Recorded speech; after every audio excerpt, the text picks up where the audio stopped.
RTCI nous réunit. Dr Moraz Chlif est parmi nous comme chaque semaine et dans la rubrique Les droits de l'enfant. Bonjour docteur. Bonjour et bonjour à tous les petits citoyens tunisiens. Alors aujourd'hui, pour commencer ce rendez-vous hebdomadaire, on va revenir 38 ans en arrière.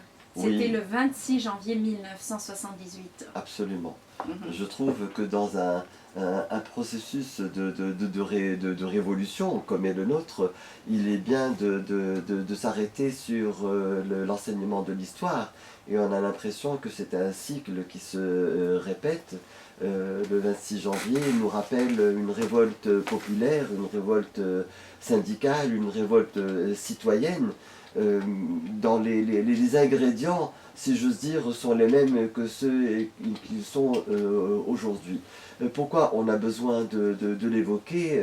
Parce que on doit tirer les leçons de ce qui s'est passé avant, des solutions qui ont été proposées, mais qui malheureusement nous ont amené quelques dizaines d'années plus tard à nous retrouver devant la même problématique, avec le même sentiment d'exclusion, avec le même sentiment d'être des oubliés, d'avoir l'impression que le pouvoir, que l'État est décapité par rapport à la population, par rapport aux régions et par rapport à certaines tranches d'âge aussi, disons-le, par rapport à l'enfance et par rapport à la jeunesse. Pourquoi? Il suffirait de relire les mesures qui ont été prises, ce qui a été fait pendant les 30 dernières années pour nous amener au même point que là où on était. Tout simplement pour ne pas refaire les mêmes erreurs. 5 ans après la Révolution, les revendications sont strictement les mêmes. Ce qu'a connu le pays durant la semaine dernière, de profondément regrettable et déplorable, avec les dérapages violents de pillage, de destruction des points publics et des biens privés, et d'un véritable risque de voir le pays sombrer de nouveau dans le chaos. Ce n'est pas parce que on l'a dépassé, on a frôlé la catastrophe de peu, qu'on va continuer comme si de rien n'était.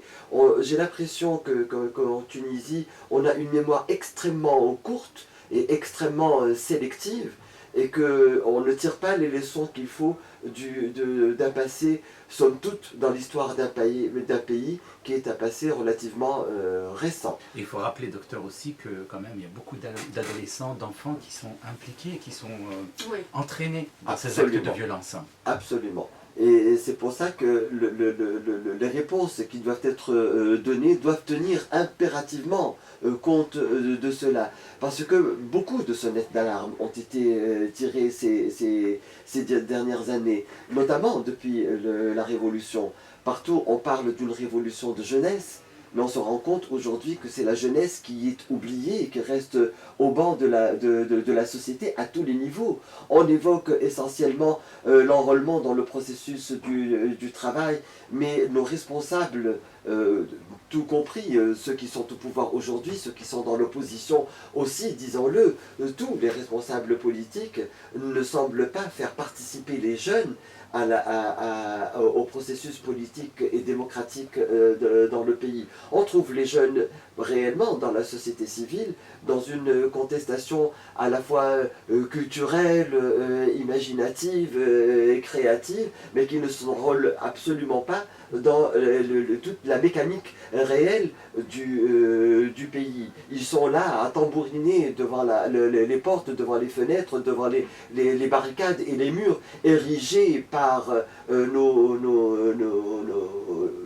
la génération qui les a précédés, et qui semble tarder à ouvrir les portes et à faire participer tout ce monde, non seulement au processus démocratique, mais à l'élaboration de la décision et à l'exécution des plans qui ont été décidés. RTCI nous réunit.